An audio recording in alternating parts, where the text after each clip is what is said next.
In a time when Hollywood continues to create movies based on well-known intellectual properties, there are moments when a movie studio discovers a new or unconventional piece of literature, such as a novel, comic, or even a children's book, and considers how to adapt it into a feature film. And I think that's why out of all animation studios, DreamWorks has a fascinating history of discovering contemporary books and turning them into their next big blockbuster. Whether it's based on currently popular series such as Captain Underpants, How to Train Your Dragon, and The Bad Guys, or it's from the pages of more unusual children's stories such as The Boss Baby, and even way back to the studio's early days when they adapted Shrek. So you can see it's great to see they are continuing this tradition with their latest animated feature, The Wild Robot, based on the book series by Peter Brown. The film tells the story of an advanced serving robot named Roz, shipwrecked in a vast woodland forest, and after several failed attempts to adapt to her new surroundings, she becomes a mother of an orphaned gosling, Brightbill, and forms a loving bond over time. Now, at first glance, it may seem like your typical fish-out-of-water movie.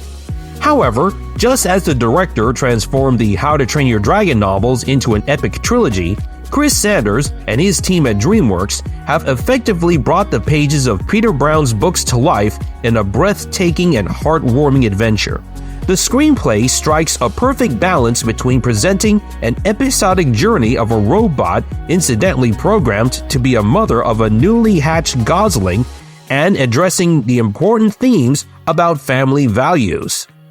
It also emphasizes the idea that despite our differences, whether it be race or species as depicted in this movie, there comes a time that we must set aside all of our conflicts to overcome unexpected and hazardous obstacles.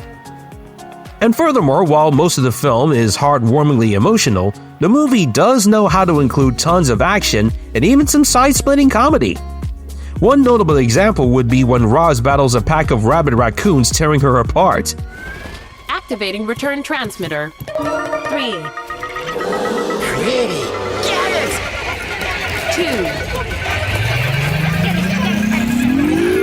1.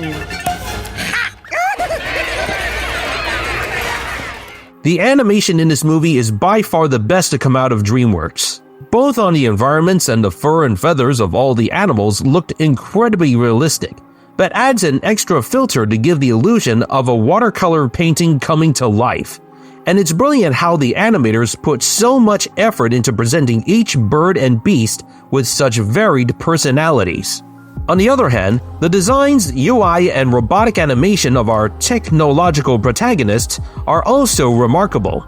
The animators have paid miraculous attention to detail as they depicted how she began as a clean droid but gradually acquires numerous dents, rust, and moss throughout the film. The movie features a diverse cast of characters who bring heart and humor into the film. Lupita Nyong'o delivers a phenomenal performance as Rosum Unit 7134, also known as Roz. She portrays the character who has the task of raising Brightbill as her adopted son. Speaking of Brightbill, Emmy Award winner Kit Connor perfectly captures the heart and innocence of the grown-up gosling. He also undergoes some personal development as he tries to blend in with the rest of the flock, even though his skills were all taught to him by a robot that is feared and hated by the entire forest. Even Pedro Pascal as the wisecracking fox Fink goes from being the lazy, snarky, pessimistic to having his moments to shine as the father figure to this unusual family as the movie progresses. Swimming's easy. I can teach him the way my mom taught me. Swim! Other characters include Catherine O'Hara as Pinktail, a hardworking mother possum who gives Roz some parenting advice, Bill Nye as the wise gosling leader Longneck, Matt Berry as Paddler, an ill-tempered beaver with his own ambitious goal, and even a surprising role by voice acting legend Mark Hamill. So in conclusion, The Wild Robot is a fun, thrilling, and emotional motion picture.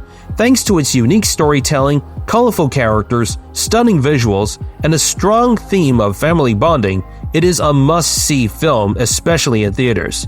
It continues DreamWorks' tradition of turning literature into glorious animated masterpieces. And even this were to be DreamWorks' last film to be animated in-house, and their future projects were to be outsourced to other animation studios, looking back at this movie further proves that they at least ended that era on a very high note. I wonder what other piece of literature DreamWorks is busy adapting. Dogman! Well, you have me intrigued once again, DreamWorks.